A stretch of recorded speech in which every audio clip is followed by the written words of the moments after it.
The DREAM Act has been front and center for the Republican candidates down in Florida. The legislation provides a path to citizenship for undocumented immigrants who were brought to this country as children.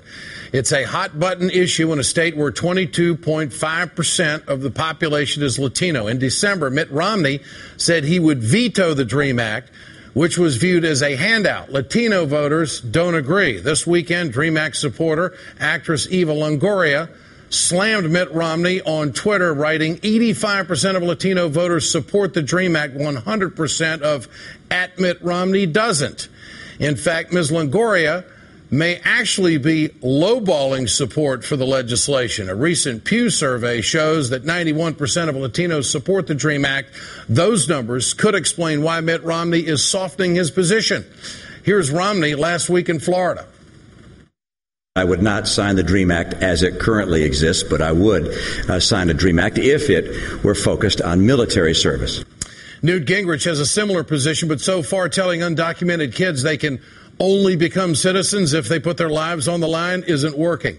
Mitt Romney has a 28% favorability rating among Hispanic voters. Newt Gingrich is in at 24%. Meanwhile, President Obama is at 72% favorability rating with Latino voters. Those numbers could make a huge difference in the general election. I'm joined again tonight by Bill Burton of Priorities USA Action and also Joan Walsh of Salon.com. How in the world is Mitt Romney going to continue to massage, Joan, his position on Latino voters in the DREAM Act and get away with it? I mean, can he win the presidency if he gets the nomination with such a low number of Latino voters viewing him favorably? I think it's very hard because Bill knows better than I do. In the key swing states, the Latino vote is of growing importance. And the thing that's so tragic to me, Ed, is that the DREAM Act used to be the kind of no-brainer. Everyone could agree. Maybe people weren't sure about other pathways to citizenship and what to do about adults who came here illegally, but everybody for a while seemed to agree that we should educate people who lived here. The children who came here really, it was no fault of their own, and that we want the best and the brightest and kids who've really become American to have a way to stay here that wasn't just about military service. That is one way. So the idea that this has become a divisive issue and that they're demonizing these kids and saying they can't stay and go to college, it's just so ridiculous to me. It really is a measure of how far they've fallen and how much they've written off the Latino vote. They represent a shrinking demographic. It's sad for them. Well, right now, President Obama is destroying Republicans among Latino voters. He leads Romney 67-25. He leads Gingrich 70-22. Bill, how big a problem is this going to be for Republicans? Well, it's a huge problem. Mitt Romney is already behind where John McCain was on Election Day in 2008 when President Obama trounced him with Hispanic voters. Now, this is an issue that we're advertising on in Florida right now, pairing up with SEIU to talk about Mitt Romney's record on the DREAM Act, what he wants to do on immigration. He's the kind of guy who says most immigrants just come here for a free ride. And then he turns around and says, oh, I wish I could say that I was Hispanic.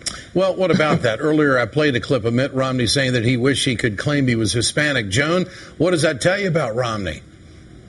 He'll say anything. We've talked about this before. He will almost literally say anything to pander and get elected, and it's a sad thing to watch.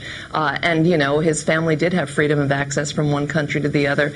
It's just a real measure of the kind of meanness right now of the Republican Party. Meanness is the right word, but under the umbrella of say anything, I don't know, has self-deportation in the United States gone up as of late? Since his comment on that, Bill, what do you make of that? I mean, that's just a dartboard mentality. Let's just see where it lands.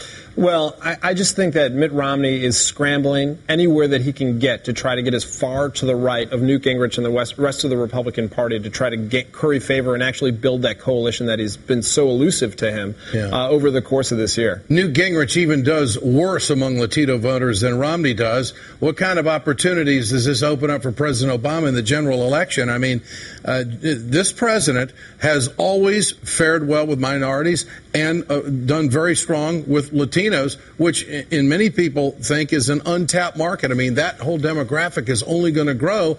And early on here, you have both Republican candidates who are pretty much alienating the entire community. Right. Well, as Joan was saying, in the swing states, the Hispanic community is growing much faster than the rate of other sectors of the population. That's obvious in the Southwest, places like Colorado, Nevada, New Mexico, but also in North Carolina, in Virginia, in states like that where the Hispanic population has grown 14, 15, 16% just since 2008. Eva Longoria, would she have an impact?